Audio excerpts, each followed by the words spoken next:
So it was right at the beginning of the pandemic when there was no toilet paper anywhere and everybody was terrified. And everything was shutting down and nobody knew how long it was going to last, but it was obvious that it was going to be way more than the 2 weeks they originally said it was going to take to stop the spread. And I was terrified to leave my house. I was one of those people that if I absolutely had to, I would go to the grocery store and I'd run in as quick as I could and get out. And then when I got home, I'd strip down to my underwear on my front porch and leave all my clothes in a bag. And then when I got inside, my wife and I would wipe everything down with bleach. And everything just felt so chaotic and it felt so different. And my daughter, Rain, was 6 years old at the time. And when her school shut down, my wife and I realized that it was going to be up to us to make sure that she wasn't as scared as we felt. And I'm a full-time stay-at-home dad, and I immediately felt this intense pressure to do everything I could to make her have as much fun or at least feel as normal as she possibly could. And we did all the things that people were doing at the time to supplement school and pass the time. We did remote tours of museums and of faraway places, and we did virtual sketching with the children's author Mo Willems, and I did more arts and crafts than a person my age thought was humanly possible. And every day we went on a walk around the neighborhood to get some exercise, and on one of these walks we decided we were going to write an adventure book to make things a little bit more interesting. And we decided that every day would have a theme, and it was, trees or cats or clouds or whatever, and we'd take pictures of anything that we could find, and then eventually we'd self-publish a book and would distribute it to our friends and neighbors. And it became something that I really looked forward to doing every day. After hearing the news of COVID and the world shutting down and people dying, it became this really nice mental break to just be able to take a stroll with my daughter and look for cool-looking rocks or caterpillars.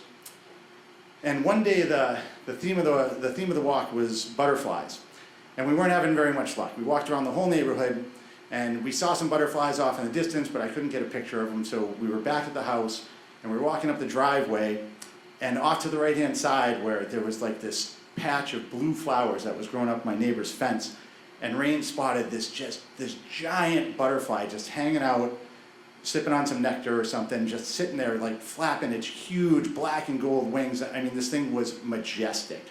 And Rain says, "Dad, I bet if I'm really still, I can get it to land on my finger." And she sticks her finger out and she says, "Be still like a tree."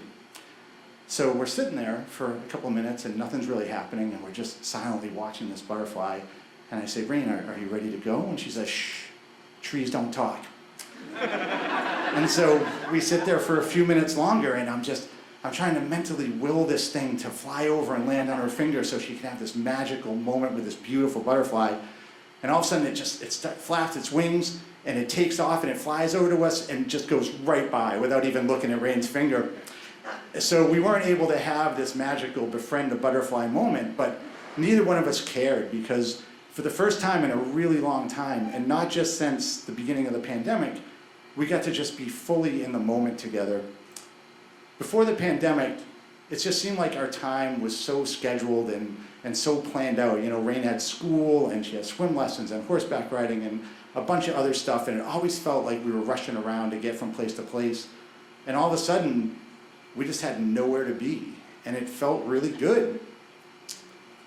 And time went on, and we went on more walks, and we took more pictures of clouds and cats or whatever we could find, and eventually we finished the book. And then more time went on, and the vaccines came out, and the world started opening up, and things started to seem a little bit less scary, so we started venturing out, and we started doing more planned activities. And believe me, I'm really happy about the planned activities, and I'm happy to be able to be here, and I'm excited that my daughter is being taught math by a trained professional instead of by me, and that she gets to hang around with her friends and play in person, and there's toilet paper for everybody now, and that's great. But as time continues to go on and Rain gets older, I hope that COVID becomes a distant memory for her, and I hope when she thinks back on it, she doesn't really have to focus on the fear and the chaos and the tragedy of it all. I hope that when she looks back, that she thinks about the time we got to spend together, walking the neighborhood and building that book. And I hope that she always takes the time to slow down and just live in the moment a little bit. But most of all, I hope that she just always takes the time to create a little bit of magic in a world full of chaos. Thank you.